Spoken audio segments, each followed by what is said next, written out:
नमस्कार। मैं हूं अंजू पंकज। बहुत बहुत स्वागत है आप सबका। तो आखिरकार दिल्ली के कट्टर ईमानदार सीएम अरविंद केजरीवाल को राउज एवेन्यू कोर्ट का दरवाजा खटखटाना ही पड़ गया। पहले उनको लग रहा था कि शायद सुप्रीम कोर्ट से ही बात बन जाए, इसलिए उन्होंने ट्रायल कोर्ट जाना जरूरी नहीं समझा। सीधे सीधे अपनी अंतरिम जमानत को एक्सटेंड करवाने के लिए सुप्रीम कोर्ट चले गए।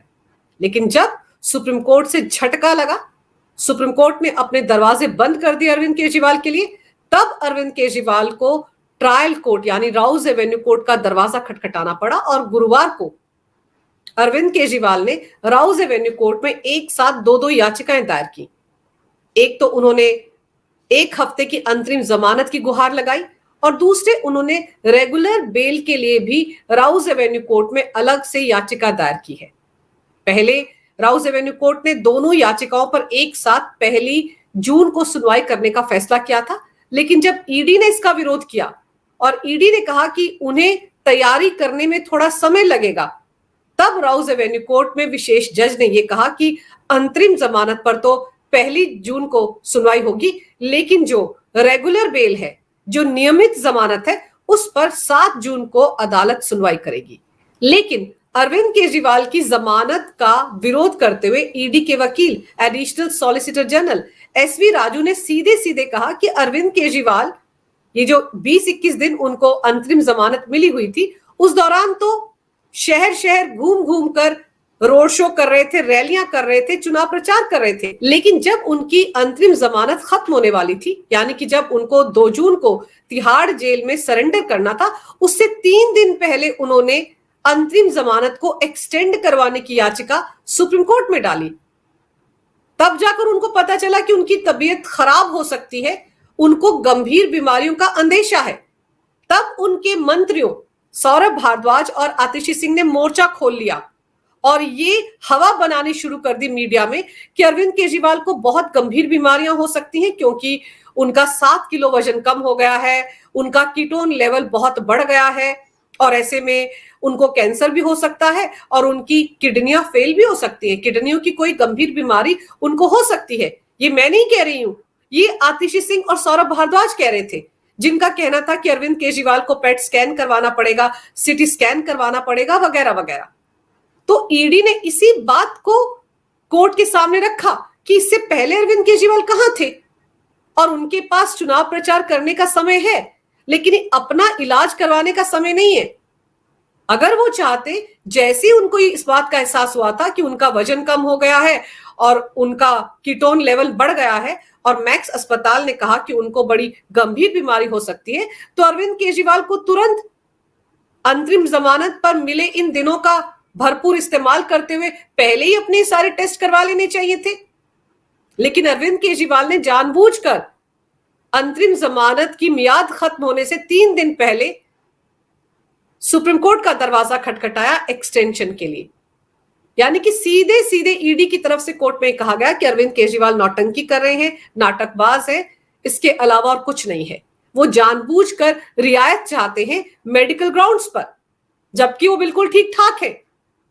क्योंकि आतिशी सिंह और सौरभ भारद्वाज ने बिल्कुल इसी तरह के आरोप, इसी तरह का फेक नैरेटिव उस वक्त भी चलाया था जब अरविंद केजरीवाल ईडी की कस्टडी में थे और बाद में जब अरविंद केजरीवाल तिहाड़ जेल चले गए थे। ये दोनों ही अरविंद केजरीवाल के बारे में ये झूठ फैलाते थे कि अरविंद केजरीवाल को इंसुलिन नहीं दिया जा रहा है, उनका शुगर लेवल 300 के पार जा रहा है, 54 यूनिट इंसुलिन उनको दिया जाता था, 50 यूनिट भी नहीं दिया जा रहा है, उनकी सेहत के साथ खिलवाड़ हो रहा है, उनको जेल में मारने की कोशिश हो रही है। इस तरह के आरोप इन दोनों ने लगाए थे।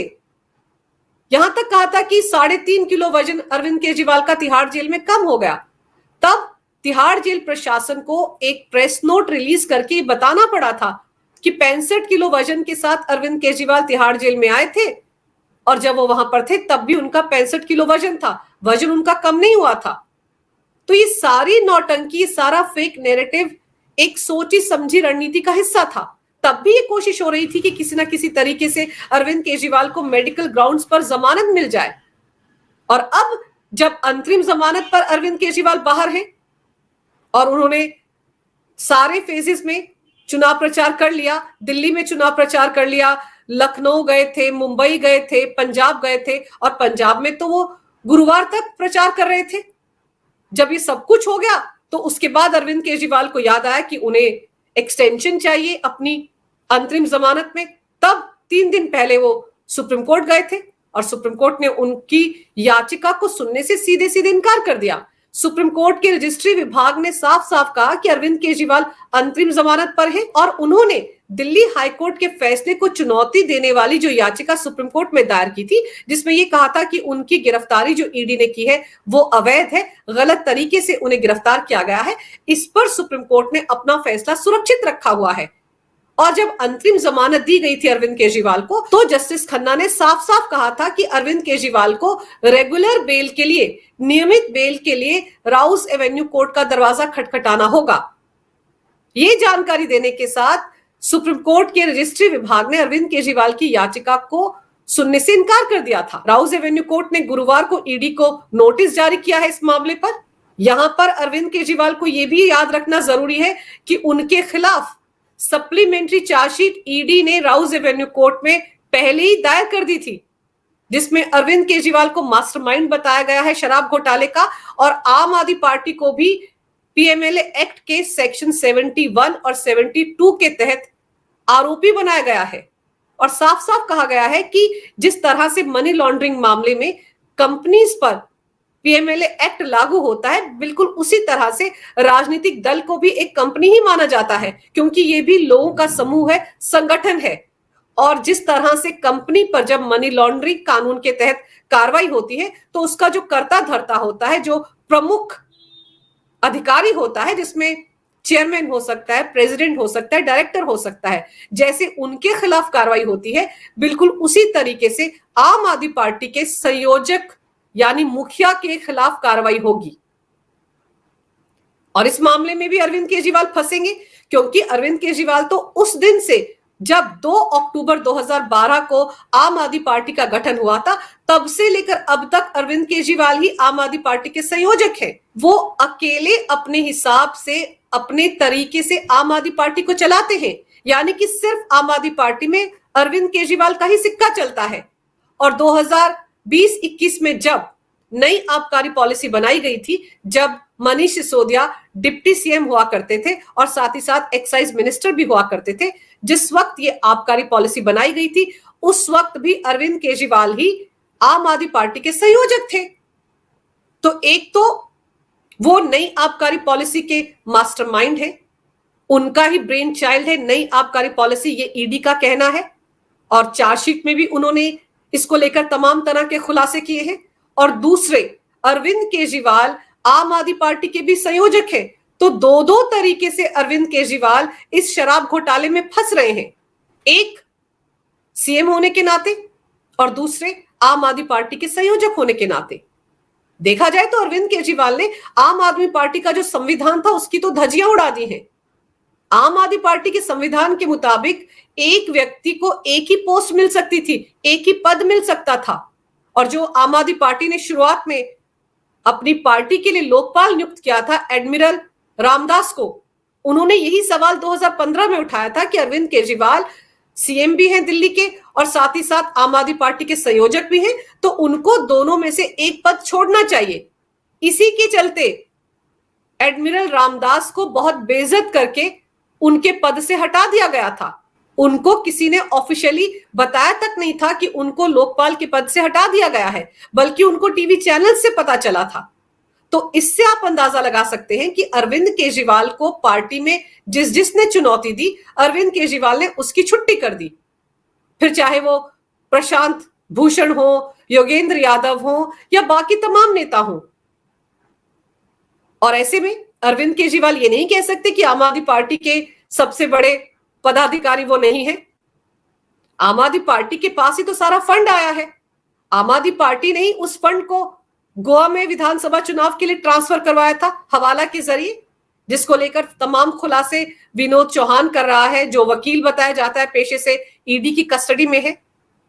उसके और अरविंद केजरीवाल के बीच जो व्हाट्सएप चैट हुई है, वो सारे के सारे सबूत ईडी के पास है। चंद्रप्रीत सिंह, उसने भी बताया कि किस तरीके से पैसा हवाला ऑपरेटर्स के जरिए गोवा पहुंचाया गया। प्रिंस कुमार की भूमिका है उसमें, और दुर्गेश पाठक जो गोवा विधानसभा चुनाव के दौरान सह प्रभारी थे, उनसे भी ईडी ने पूछताछ की है। तो मनी लॉन्ड्रिंग ट्रेल जो है उसके सारे सबूत और दस्तावेज ईडी के पास हैं।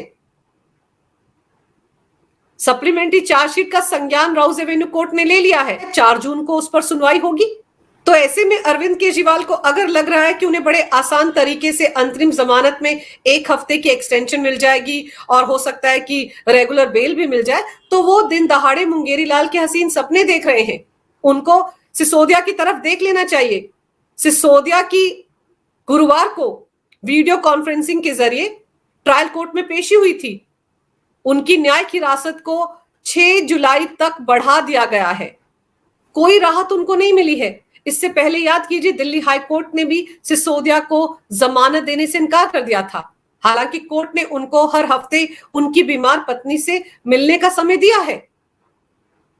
और फिर के कविता, उनके खिलाफ भी supplementary chargesheet Rouse Avenue court में दायर कर दी गई थी। बुधवार को कोर्ट ने उस पर संज्ञान लिया है और उस पर सुनवाई भी हो रही है। उसके बाद प्रोडक्शन वारंट जारी किया गया है कि कविता के खिलाफ 3 जून को उनको कोर्ट के सामने पेश होना है। तो नई आबकारी पॉलिसी में जो 3 लोग शामिल थे, जो 3 लोग जिनकी सबसे अहम भूमिका रही है, उसमें बीआरएस नेता के कविता है जो साउथ लॉबी को रिप्रेजेंट कर रही थी, और अरविंद केजरीवाल है जिनको लेकर ईडी ये मानती है कि नई आबकारी पॉलिसी उनका ब्रेन चाइल्ड था, लेकिन उसे लागू करवाया था सिसोदिया ने। और मनीष सिसोदिया जो उस वक्त एक्साइज मिनिस्टर थे, जिन्होंने नई आबकारी पॉलिसी बनाई थी और इस लिहाज से बनाई थी ताकि सबसे ज्यादा फायदा साउथ लॉबी को हो और दिल्ली के शराब कारोबार में उनकी एंट्री हो जाए। तो ये 3 अहम भूमिकाओं वाले नेता हैं शराब घोटाले में।